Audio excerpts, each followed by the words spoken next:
जन्मदिन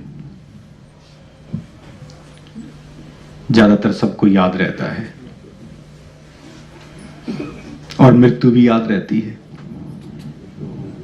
दो चीजें ज्यादातर याद रहती हैं, जन्म और मृत्यु के बीच जो जीवन है उसको घटनाओं का जीवन कहते हैं, और जन्म और मृत्यु के बीच उसमें घटनाएं घटती रहती हैं। इसलिए मुख्य जो घटना वो जन्म और मृत्यु, और सबसे महत्वपूर्ण कि मृत्यु की घटना जितनी याद रह सकती है शायद इतनी घटना जन्म की भी याद नहीं रहती। इसलिए तीन हिस्से जन्म और मृत्यु के बीच को जीवन कहते हैं। जैसे आपने कुछ ने कहा कि पूर्व जन्म होता है, कुछ ने कहा कि नहीं होता है, लेकिन यहां भी सारा मिलेगा कि एक और जीवन होता है जिसको महाजीवन कहते हैं, जो अनंत अनंत जन्मों की श्रृंखला है। और अनंत अनंत जन्मों की जो श्रृंखला है उसको महाजीवन कहते हैं। एक और है जीवन जिसको परम जीवन कहते हैं। अब जन्म और मृत्यु के बीच जो जीवन है उससे तो हमारा गहरा संबंध है, लेकिन मृत्यु के बाद के जीवन से हमारा संबंध नहीं है जिसको महाजीवन कहें। अब नहीं कहने से बात नहीं बनेगी, है जरूर। इसलिए महाजीवन से भी संबंध है और परम जीवन से भी संबंध है। अब परम जीवन क्या? परम जीवन वो जीवन जिसके लिए आप यहां बैठे हैं। जैसे ही आपको कुछ अनुभूति होती है तो आप इन दो जीवनों से छलांग लगा के सीधे परम जीवन में पहुंच जाती हैं। और परम जीवन वो जीवन है जहां आप मुक्त हो जाते हैं। इसलिए जीवन के जीते जी उस जीवन में लौटना वो महत्वपूर्ण है। अब आप इन तीन जन्मों का संबंध भी और तीन चीजों से बहुत गहरे से जुड़ा हुआ है। इसलिए शरीर है जो दिख रहा है, फिर मन है और फिर आत्मा है। ठीक है? जन्म जो जीवन और फिर आपका संबंध जो है मन और फिर आपकी आत्मा। इसलिए आत्मा में स्मृतियां नहीं रहती, ध्यान देना। मन के साथ सारी स्मृतियां रहती हैं। जो मन है हमारा, जैसे मान लो हमारे मन की जो वासना है, आकांक्षा है, इच्छा है, ये जब तक रहती है तब तक हम पूर्ण नहीं होते। ऐसा हम शास्त्रों में पढ़ते आए और सुनते आए हैं कि फिर हम उसी इच्छा को पूर्ण करने के लिए फिर जन्म लेंगे, फिर जन्म लेंगे, फिर जन्म लेते रहेंगे। अब यहां सबसे महत्वपूर्ण बात यह है कि मैं कहता हूं कि एक आध्यात्मिक मार्ग वो है, वो सिखाते हैं कि इच्छाओं को त्याग दो। इच्छाएं ना रहेंगी तो बस आध्यात्मिक जीवन आपका अच्छा हो जाएगा, है ना? ऐसा सुनते हैं ना कि ज्यादा इच्छाएं ठीक नहीं है आपके उस निर्वाण मार्ग और उस परम जीवन के लिए। इसलिए इच्छाएं आप ना करें। तो मैंने थोड़ा सा विचार किया कि हम कह तो देते हैं और शास्त्रों में भी लिखा है और आप सत्संगों में भी सुनते हैं, लेकिन हमारा एक मनोकामना मेडिटेशन होता है। मैं वहां उस समय की इशारा करता हूं कि आप इच्छाएं पूर्ण करने के बाद भी मुक्त हो जाते हैं। ध्यान दें, यानी कि इच्छाएं पूर्ण हो गई तो मुक्त हो गए। आप सोचेंगे ऐसे कैसे, कि जब इच्छा ही नहीं बची तो फिर क्या बचा? ध्यान दें थोड़ा सा, यानी कि इच्छाएं पूर्ण हो जाएं तो भी मुक्त हैं और त्याग दें तो भी मुक्त हैं। वो चुनना आपका काम है कि मैंने इच्छा पूर्ण करनी है या मुझे त्यागना है। त्याग में दमन होगा और इच्छा पूर्ण करने में आपकी प्रबल महत्वाकांक्षा होगी। इसलिए इच्छा पूर्ण होने में भी आप मुक्त होंगे और त्यागने में भी मुक्त होंगे। अब कोई इच्छा ना बचेगी तो ठीक है, फिर क्या बचा? कुछ नहीं बचा। तो ऐसे ही हमारे जीवन का सिस्टम चलता रहता है और हम जन्म लेते रहते हैं। लेकिन आप सब यहां पूर्व जन्मों के लिए बैठे हैं, इसलिए मृत्यु का संबंध मुख्य है और मृत्यु से भयभीत हैं। सब डरते हैं मृत्यु से। एक चींटी को भी मारने चलते तो वही बचती फिरती है। देखना, कभी मारने की कोशिश करना उसको तो वो भी बचाव करेगी ना, यानी कि वो भी डरती है मृत्यु से। तो मृत्यु का भय जो है वो सबके अंदर है। आप में से हो सकता है कि ऐसे हो कि उनको नहीं होगा भय कुछ को, लेकिन ज्यादातर फिर भी क्या है कि मृत्यु का भय होता है। वो भय क्यों होता है? क्योंकि हमारी स्मृतियों में पता नहीं कितनी बार हमारी मृत्यु हुई है। अब इसके बहुत सारे प्रश्न उठते हैं। क्या मृत्यु में पीड़ा होती है, दर्द होता है? मृत्यु में पीड़ा और दर्द नहीं होती। ध्यान देना, पीड़ा और दर्द कब होता है कि जब आप मर रहे होते हैं, जब जीवन अधूरा जी लिया है, जीवन की पूर्ण इच्छा जब नहीं होती है, लगता है कि अरे ये छूट गया, अभी तो ये था, अभी तो जीवन गया, अब तो जीवन जा ही रहा है, तो वहां आपको लगेगा कि हो वो दुख है, वो पीड़ा है। जो कि मृत्यु होते वक्त कभी कोई पीड़ा नहीं होती। उस महत्वाकांक्षा का पूर्ण ना होना ही दुख का कारण बनता है। इसलिए लगता है कि अरे बड़े दुख में गया। जो कि मृत्यु में कभी कोई पीड़ा नहीं होती। जितनी मृत्यु आनंददायी होती है, उससे आनंददायी तो कुछ भी नहीं होता। जन्म में भी पीड़ा होती है, ध्यान देना, मां को पीड़ा होती है और बच्चे को भी पीड़ा होती है, लेकिन मृत्यु जितना आनंद आप कहीं नहीं पा सकते। इसलिए उस मृत्यु में महा आनंद है। लेकिन मृत्यु से भयभीत है। आप सोचें कि स्वामी जी तो ऐसे ही बोल रहे हैं, क्या इन्होंने मर के देख लिया है? मैं मर के देख चुका हूं इसलिए मैं कह रहा हूं। आप सोचें कि मर के देख लिया इसलिए कह रहे हैं, कैसे मरा जाता है? ये जो कहते हैं कि बुद्ध उपलब्ध हो गए, ये अवतार हो गए, इनके पीछे कारण क्या है? थे तो ऐसे ही राजकुमार थे, राजा के घर में जन्मे थे, ठीक ठाक थे, सब ऐसे जैसे हम जन्मते हैं। फिर ऐसा क्या हो गया, अचानक क्या हो गई ऐसी घटना कि वो कहते हैं कि ज्ञान को उपलब्ध हो गए, मुक्त हो गए, और वो तो जो है ना अवतार हो गए। बस सीधा सीधा संबंध ध्यान से सुन लें आप सभी। हर घटना के पीछे मृत्यु का बोध छुपा है।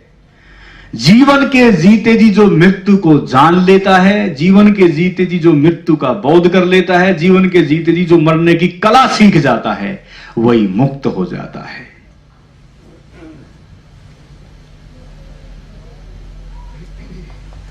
एक तो जीवन की कला और एक मृत्यु की कला। अब आप सोचेंगे कि जीवन की कला तो हमने सुनी है, मृत्यु की कला कौन सी आ गई? मैं कहता हूं कि जिसने मरना सीख लिया उसने जीवन की जीने की कला आ गई। इसलिए मृत्यु आपका अनुभव बने, और जीवन के जीते जी जिसको मृत्यु का बोध हो जाता है, समझो कि वो मुक्त हो जाता है। तो अभी जो आप ध्यान करेंगे, इस ध्यान में मृत्यु होगी, लेकिन कहते कि शरीर की तो मृत्यु होती है, फिर भी मन तो फिर भी रहता है। तो एक इजी हो जाएगा आप सबके लिए। इसलिए मैंने 3 जीवनों का जिक्र किया है। उन 3 जीवनों के साथ संबंध, ये 3 तालिकाएं हैं, थोड़े थोड़े इशारे हैं। तो आपके पास अगर सभी के पास हो जाए तो हम इन इशारों को थोड़ा थोड़ा लेके चलेंगे तो बहुत इजी हो जाएगा इस ध्यान में प्रवेश करना। और आप जो मृत्यु का भय है उससे भी आप क्या हो जाएंगे? मुक्त हो जाएंगे। इसलिए मृत्यु के भय से भी मुक्त होना महत्वपूर्ण है। और ध्यान में वो कला हम सीख लेते हैं। इसलिए अमृत एक शब्द सुना है, वो अमृत का जो संबंध है, ये ना समझना कि आप ताउम्र शरीर को बचा के रख लेंगे, ये भ्रांति है बहुत भारी। शरीर तो मिटते आए हैं, लेकिन आप अमृत को उपलब्ध होंगे। यीशु ने कहा था कि मैं अमृत पुत्र हूं, उसने अनुभव हुआ तो उन्होंने बोल दिया, लेकिन उन्होंने बस इतना और बोलना था कि मैं तो हूं और तुम सब भी हो। उन्होंने जान लिया तो इसलिए बोल दिया। तो इसलिए यहां मैं आपको बस इशारा कर रहा हूं कि सब उस अमृत का हिस्सा है और सब उस ईश्वर के अमृत पुत्र हैं और पुत्रियां हैं। इसलिए उस अमृत को उपलब्ध होना। हाथ खड़ा कर लें, जिसके पास नहीं है वो ले लें। जैसे पहली तालिका में 1 नंबर पे है पृथ्वी, जन्म और मृत्यु के जीवन के बीच का जो संबंध है इजी हो जाएगा। देखें उसका संबंध क्या है, पृथ्वी लोक से, स्थूल लोक से और भौतिक लोक से। ये शब्द एक ही जैसे हैं, ठीक है। जैसे विज्ञान, भौतिक का मतलब विज्ञान, साइंस, और साइंस का मतलब क्या, जो दिखने वाला वो विज्ञान है। बस जो दिखने वाला वो क्या है, विज्ञान है। यानी कि जो पूरा ब्रह्मांड जो दिख रहा है, नक्षत्र चांद तारे, वो सब किसका हिस्सा है, विज्ञान का हिस्सा है, ठीक है। वही स्थूल है और वही उसी में हमारी पृथ्वी लोक है। फिर है सूक्ष्म लोक। अनंत अनंत जन्मों के महाजीवन से जो संबंध है वो कौन सा लोक है, सूक्ष्म लोक। यानी कि सूक्ष्म लोक, अब वो धीरे धीरे आगे बढ़ते जाएंगे तो सारी चीज क्लियर होती जाएगी। फिर है परम लोक, ठीक है। तो हमारी जो यात्रा है, हम यहां तक कैसे पहुंचे हैं, थोड़ा ध्यान दें। हम कहां से पहुंचे हैं यहां तक, हम उस परम लोक से, यानी कि जो परमात्मा का घर है, वहां से हम यहां तक पहुंचे हैं। सूक्ष्म से हम धीरे धीरे, यानी कि अति सूक्ष्म से भी सूक्ष्म से हम यहां, फिर सूक्ष्म, फिर धीरे धीरे स्थूल रूप में यहां तक पहुंचे हैं। अभी डॉक्यूमेंट्री आपने देखी थी, उसमें दिखाया था इतना बड़ा ब्रह्मांड है और उसके बावजूद भी इस पृथ्वी पे जीवन है। जन्म और मृत्यु के बीच जीवन से संबंध है। फिर दूसरे नंबर पर है मृत्यु लोक। ये कौन सा है, मृत्यु लोक है, यहां जन्मते हैं और मरते हैं। फिर आपका है आत्मलोक। ये कौन सा लोक है, सूक्ष्म लोक को ही आत्मलोक, ये तीसरा पड़ाव है। फिर अगला आपका तीसरे नंबर पर मनुष्यकृत व्यवस्था, जीवन की घटनाएं, मौत की घटनाएं, गुरु, इन सभी से मनुष्य जागृत होता है। इसमें इशारे किए गए हैं कैसे कैसे व्यक्ति जागता है।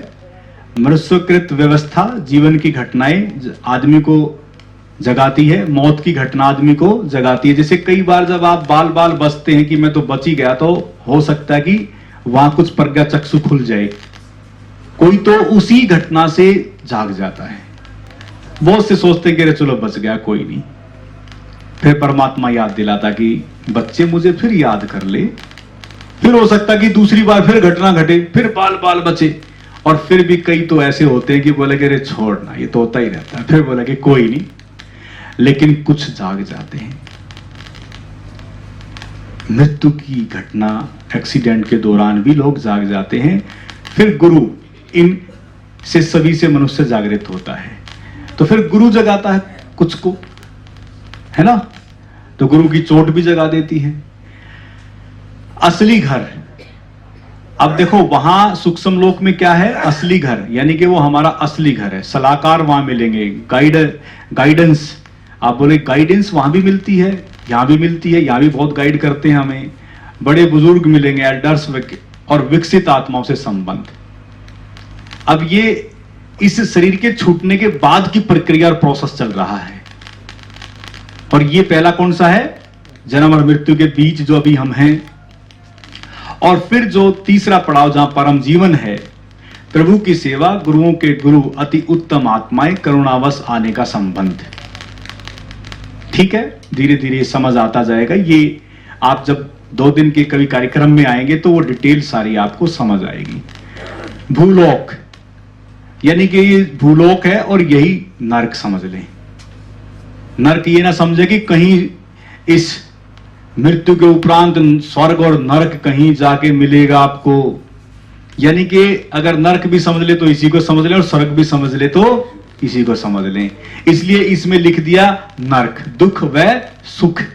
इसलिए भूलोक पर ज्यादातर हम इसको नरक इसलिए कह देते हैं कि भाई यहां मृत्यु घटित होती है, इसी को दुख समझ लेते हैं, इसी को पीड़ा समझ लेते हैं। तो कहीं बाहर जाके आपको कोई नरक और स्वर्ग नहीं मिलेगा। लेकिन अगर नरक की अगर धारणा है तो वो यही है, ये ना समझे कि कहीं कड़ाव में डाले जाएंगे, फिर पता नहीं क्या क्या होगा। कुछ कुछ धारणाएं ऐसी बन चुकी हैं। इससे बड़ा नरक और कुछ नहीं होगा जो आप इस जीवन में हैं। अच्छा, कितने स्वीकार करते हैं इस बात को? अच्छा जी, क्यों? फिर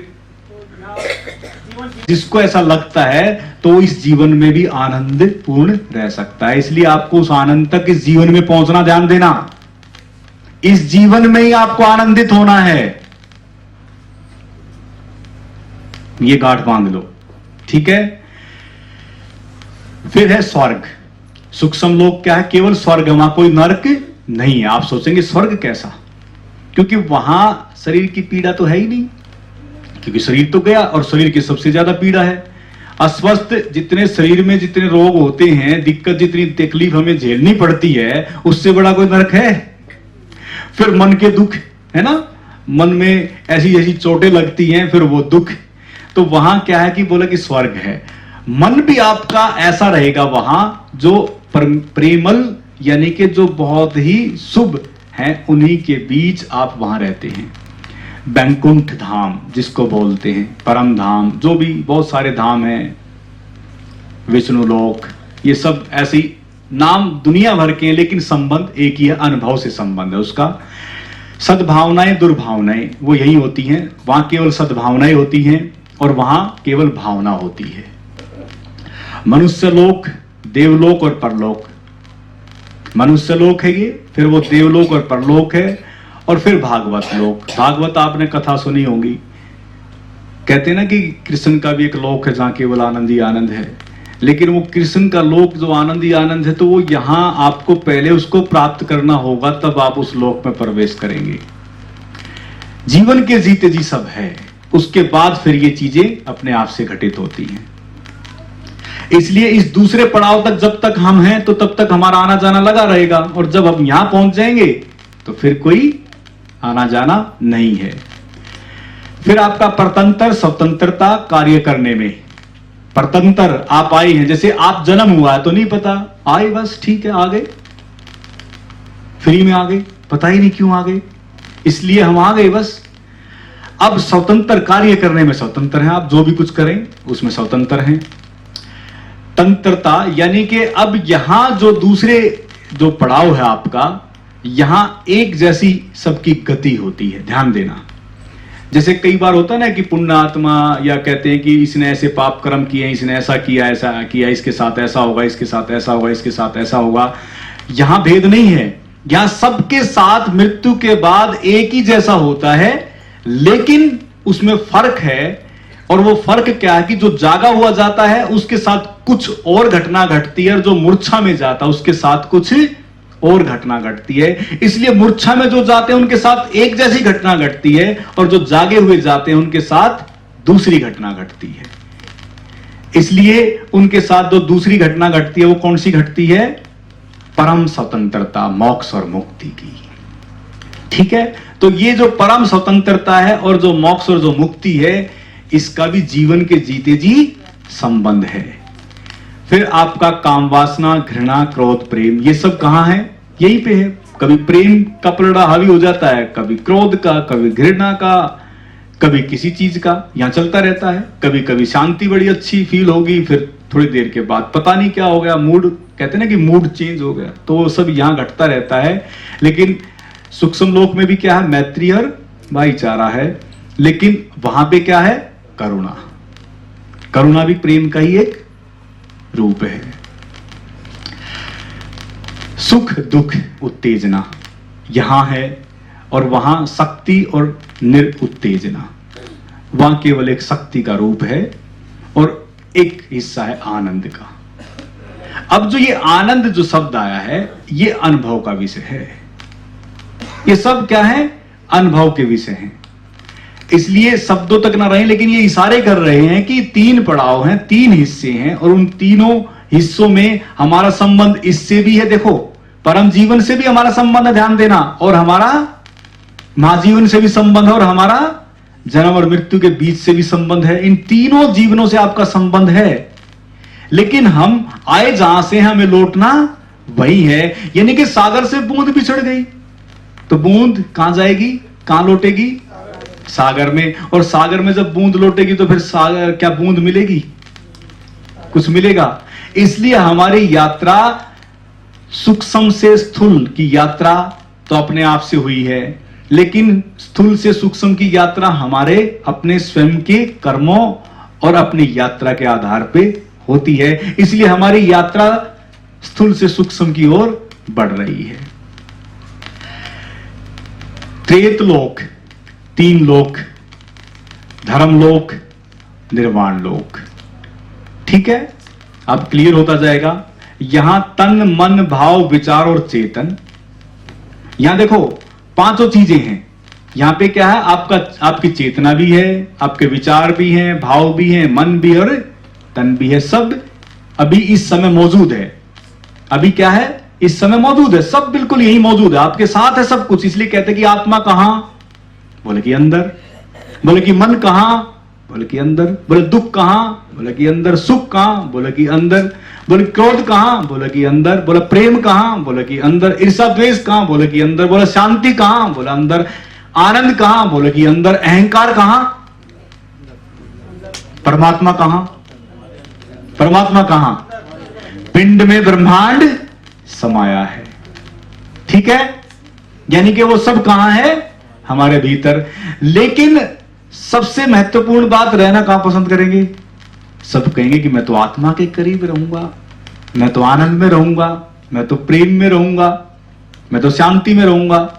कोई नहीं कहेगा मैं अहंकारी बनूंगा, कोई नहीं कहेगा मैं क्रोध, ईर्ष्या, द्वेष करूंगा या मैं रहूंगा। कोई चाहता है, कोई है यहां, हो सकता कोई का फिर भी हाथ खड़ा हो जाए, नहीं मैं तो चाहूंगा क्रोध, ईर्ष्या, द्वेष। चाहते सब क्या है, यहीं रहना। दुख और सुख कहां हुआ, आत्मा और परमात्मा का मिलन कब होगा, यहीं पे। ध्यान दें, कहां होगा, यहीं पर। तो इसका मतलब कहीं मृत्यु के बाद परमात्मा और आत्मा का कोई मिलन नहीं हो सकता। इसलिए उस मिलन को योग कहते हैं। उस मिलन को क्या कहते हैं, उस वास्तविकता योग की वही है, लेकिन योग के फिर अंग बन गए, पार्ट बन गए, जो कि असली योग वही है। इसलिए वो मिलन भी होता आपका कौन से लेवल 2 में, ओंकार ध्यान योग में। काफी मित्रों ने वो मिलन मनाया है, आपके बीच होंगे। और देखो उनको वो जब कुछ मिलन की घटना घटी है, कुछ आनंद आया है, कुछ शांति प्रतीत हुई है, तो हो सकता है कि आप तक उन्होंने कहा कि चल के देखो तो सही। हो सकता है कि काफी मित्रों के आग्रह पर आप यहां तक पहुंचे हों। अब आप देखना कि वो ठीक जगह लेके आए हैं या गलत जगह लेके आए हैं। अगर गलत लगे तो पकड़ लेना कि क्यों लेके आए, और ठीक लगे तो थोड़ा धन्यवाद देना। ठीक है ना। तो ऐसे ही अब हमारा संबंध यहां पे इन 5 से है, लेकिन जैसे ही सूक्ष्म में होंगे तो कौन सी चीज बचेगी, मन और चेतन। बस 2 चीजें बचेंगी। ठीक है, इसलिए वहां संबंध किसका है, मन और चेतन। और फिर लास्ट में अंतिम में क्या बचेगा, केवल चेतन बचेगा। ठीक है। 12 नंबर, शारीरिक अन्नमय शरीर। ये कौन सा शरीर है हमारा, अन्नमय शरीर है, भोजन से निर्मित शरीर है, 5 तत्वों का गठजोड़ है। भोजन ना मिले तो क्या होगा, ठीक है, कुछ टाइम के बाद शरीर छूट जाएगा।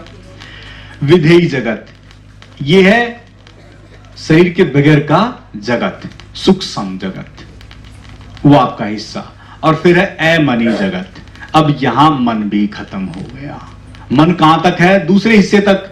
और यहां जैसे ही पहुंचेंगे तो यहां मन भी नहीं होगा। ध्यान देना, वो अमनी जगत है, वहां कोई भी अब संबंध। और जब मन ही नहीं रहा तो ना दुख है ना सुख है, केवल क्या है, आनंद, आनंद और आनंद। लेकिन ये अमनी जो अनुभव है, ये भी जीवन के जीते जी ही प्राप्त करना है। और उसके लिए भी हमने प्रयोग बना रखे हैं। देखो, सहज मौन विपस्सना, 2 दिन का प्रयोग होता है। ठीक है, तो ऐसे ही आगे फिर हम बढ़ते हैं। अब 13 नंबर पर बहिरात्मा। देखो, ये भगवान महावीर का सूत्र है, थोड़ा समझना ध्यान से, बड़ा महत्वपूर्ण सूत्र है। भगवान महावीर से पूछा कि भाई आप परमात्मा को तो स्वीकार नहीं करते। बोला कि आप आत्मा को स्वीकार करते हैं? बोला कि हाँ, आत्मा को स्वीकार करते हैं। तो उन्होंने कहा कि आत्मा क्या एक है? बोला कि नहीं, आत्मा भिन्न है। क्या कहा उन्होंने? सबकी आत्मा भिन्न भिन्न है। तो फिर उन्होंने कहा कि जब सबकी आत्मा भिन्न भिन्न है तो फिर ये जो अभी हैं इस जगत में, इसको क्या कहेंगे? बोले कि ये आत्मा का टूटा हुआ हिस्सा है। देखो ध्यान दे रहा हूं, बड़े बारीकी से, बड़े वैज्ञानिक थे वो, उन्होंने बड़े अच्छे से समझाया। जैसे 100 साल पहले तक कहते थे कि पृथ्वी जो है वो जड़ पदार्थ है। क्या कहते थे? जड़ पदार्थ है, यानी कि सब जड़ है। लेकिन जैसे ही विज्ञान ने खोजा, जो कि हमारे ऋषि मुनि तो पहले से कहते आए कि सब चेतन में ही है, वो तो सब यही कहते आए ना कि चेतन में है, लेकिन विज्ञान ने प्रूफ कर दिया कि जड़ नहीं है, सब में यानी कि चेतना है। सब अब इस समय कार्यरत में है। अगर एक पत्थर पड़ा तो उसमें भी कार्य कुछ ना कुछ हो रहा है, यानी कि उसमें भी कुछ ना कुछ चल रहा है। इसलिए कहते हैं कि पदार्थ के अंतिम कण में भी क्या छिपा है? एनर्जी। क्या छिपी है? एनर्जी, ऊर्जा। यानी कि जब पदार्थ के अंतिम कण में इतनी बड़ी शक्ति छिपी है, तो वास्तव में जो हमारे भीतर जो आत्मा या चेतना है वो कितनी पावरफुल होगी। थोड़ा ध्यान दें, आप शक्ति रूप हैं, विराट रूप हैं आप। ब्रह्मांड कहते हैं कि अनंत अनंत है। मैं कहता हूं कि ब्रह्मांड तो अनंत अनंत है, हम उसको देख के कहते हैं कि अरे क्या विराट है। मैं भी एक डॉक्यूमेंट्री देख रहा था और मैं कहता हूं कि बुद्धत्व जब प्राप्त होता है तो ब्रह्मांड का जो जगत है कितना बड़ा है। कहते हैं कि उस बुद्धत्व की, उस एनलाइटमेंट का प्रकाश पूरे ब्रह्मांड में फैल जाता है। इतना बड़ा शक्ति का पुंज है आप। ध्यान दें, आपके भीतर कितनी बड़ी शक्ति छिपी हुई है कि जब वो घटना घटती है तो आपका फैलाव पूरे ब्रह्मांड में हो जाता है, पूरे आकाश में हो जाता है। स्थूल और आकाश और सूक्ष्म सब में आपका वास होता है। इसलिए कहते हैं कि बूंद का समाना समुद्र में, तो फिर बूंद नहीं मिलती, केवल वो क्या हो गई? वो सागरवत हो गई। और सागरवत का होना मतलब कि जो एक बहिरात्मा है, फिर दूसरे नंबर पे अंतरात्मा, जो भीतर, हमारे भीतर जो आत्मा है, फिर कहते हैं कि वही आत्मा जब उस विराट का जब रूप होती है तो वही परम आत्मा हो जाती है। परमात्मा, ध्यान देना, परम आत्मा कहना छोड़ के मैं कहूंगा कि वही परमात्मा हो जाता है। तो फिर भगवान महावीर से पूछा कि क्या फिर अनेकों परमात्मा हैं? उन्होंने कहा कि हां, जैसे आत्मा है वैसे अनेकों परमात्मा भी हैं, लेकिन वहां तक की यात्रा जो करता है वो परमात्मा हो जाता है। तो आप में से कितने लोग हैं ऐसे जो परमात्मा बनना चाहते हैं या परमात्मा होना चाहते हैं? बनने में भी गड़बड़ है। अरे धीरे धीरे नहीं होना चाहते, सोच लें भी। गया वही आनंदित हो गया, जो परमात्मा हो गया वही प्रेम पूर्ण हो गया, जो परमात्मा हो गया वही शांति रूप हो गया।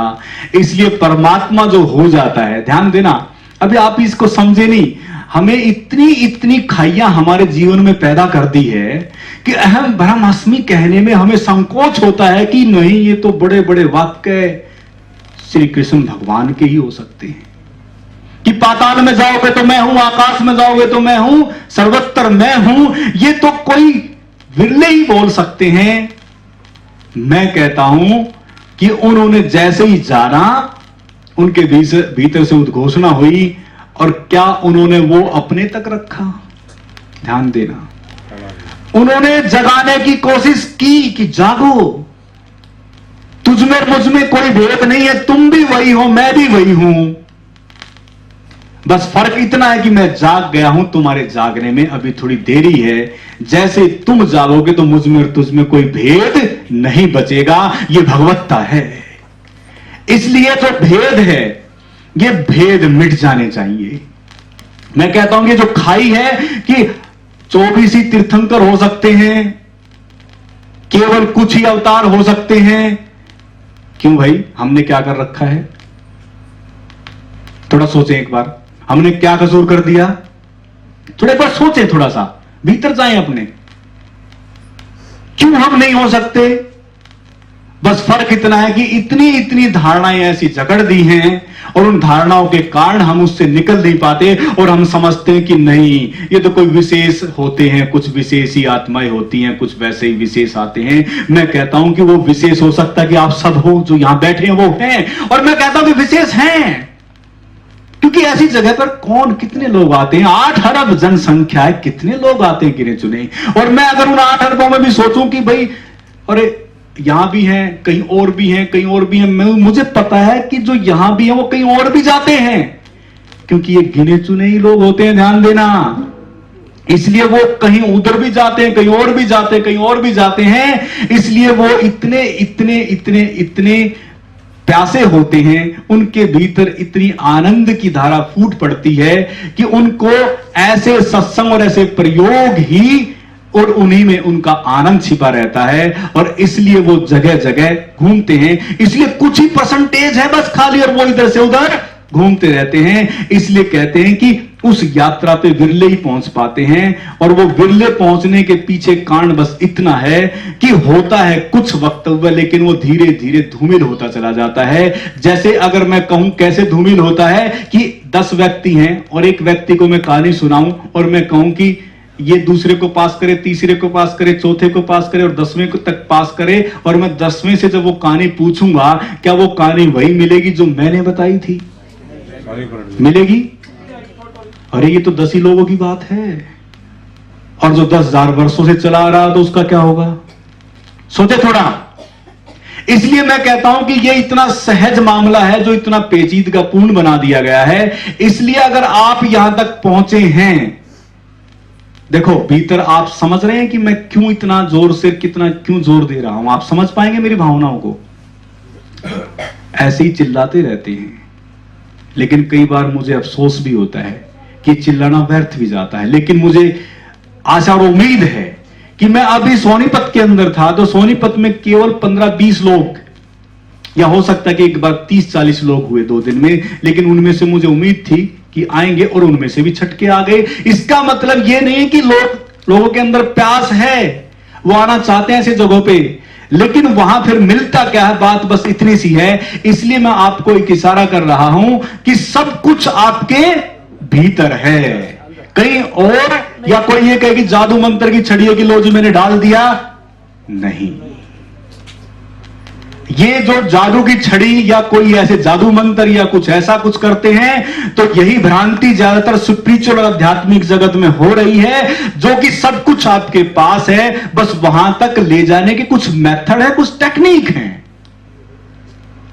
और आप धीरे धीरे अगर अपने स्वयं के लिए तैयार हैं तो बड़ी सहजता से आप उसका अनुभव कर सकते हैं। आपका चौथा पड़ाव है जागृति, सपन। ये अभी तो है बस जागृति और सपन, और फिर तीसरी कौन सी है? सुसप्ति। ध्यान देना, देखो जागृति और सपन तो ज्यादातर जागृति में है और सपन लेते रहते हैं, लेकिन कई बार तीसरी अवस्था भी घटित हो जाती है इसी जीवन में। ध्यान देना, अपने आप से ही हो जाती है। आपको ध्यान देना, कभी आप कई बार सोचते होंगे कि कुछ ऐसे सपन आ गए, और सपने तो कहते हैं कि भाई हमारे दिन के ही होते हैं या अधूरे रहते हैं या कुछ ऐसी चीजें होती हैं, लेकिन कुछ ऐसे सपने होते हैं कि ना तो आपने वो दृश्य देखा, ना आपने कभी कुछ कहीं किसी से बातचीत सुनी, और उसके बावजूद भी वो आपके जहन में वो आ जाते, तो कहां से आ गए? सोचे थोड़ा। तो आपकी थी, ध्यान देना, वो आपका था, कुछ ना कुछ था, होता है, ध्यान देना, यही चीज समझना। इसलिए मैं कहता हूं कि कल्पना भी व्यर्थ नहीं होती, कल्पना का महत्व है, सपनों का अपना महत्व है। अगर ये व्यर्थ होते तो फिर होते ही क्यों? फिर कल्पना की क्या जरूरत थी, सपनों की जरूरत क्या थी? इसका मतलब सबका महत्व है। इसलिए अगर आंसू है तो आंसू का भी महत्व है, हंसने का भी महत्व है, हर चीज का अपना महत्व है। कोई भी चीज बगैर महत्व के नहीं है इस पूरे यूनिवर्स में, हर चीज का क्या है? महत्व है। इसलिए मैं कहता हूं कि कोई भी कल्पना अगर आप करते हैं, कुछ भी अगर आप करते हैं, तो समझ लेना कुछ ना कुछ है इस पूरे यूनिवर्स में। समझ में आई? हम सोचते हैं कि अरे पत्थरों की है तो पृथ्वी, ज्यादातर पत्थर ही भरे पड़े हैं, कोई ऐसा नहीं कि कहीं केवल सोना ही सोना हो। या हीरे जवाहराती हो, अभी खोज की है, बोले कि वहां पत्थर नहीं है, वहां हीरे जवाहराती हैं। कोई ऐसा ग्रह खोज लिया, बताओ। अब जो किसी ने सोचा होगा तो वो क्या है कि है ना यूनिवर्स में। इसका मतलब है यानी कि जो भी कल्पना हम देखते कि काश ऐसा हो सकता है, और फिर सोचेंगे अरे ऐसे थोड़ी ना होगा, ऐसा थोड़ी ना हो सकता, जो मैं सोच रहा हूं वही होगा। और मैं कहता हूं कि जो भी कल्पना आप करते हैं उसका कोई ना कोई यथार्थ रूप होता है, कहीं ना कहीं उसका वजूद होता है। इसलिए आपके भीतर जो चीज अब आएगी या कुछ भी है, इसका मतलब कहीं ना कहीं उसका संबंध आपका कहीं ना कहीं किसी न किसी रूप में है, होता है। इसलिए चतुर्थ, मैंने कहा था चतुर्थ, चतुर्थ की स्थिति में कितने लोग जाना चाहेंगे? समाधि में कितने जाना चाहेंगे? अरे वाह, अब समझ में आ गया ना, चक्रण रहता है। देखना, एक निद्रा होती है और एक योग निद्रा होती है। उस समय आप जागे रहेंगे और आप समाधि में भी होंगे, और तब समाधान हो जाता है। अगर आपको ये वीडियो पसंद आया है तो इसे लाइक अवश्य करें और अपने मित्रों को शेयर करें। आप इस चैनल को सब्सक्राइब करना ना भूलें, जिससे मेडिटेशन से संबंधित लेटेस्ट अपलोड वीडियो आप तक पहुंच सके।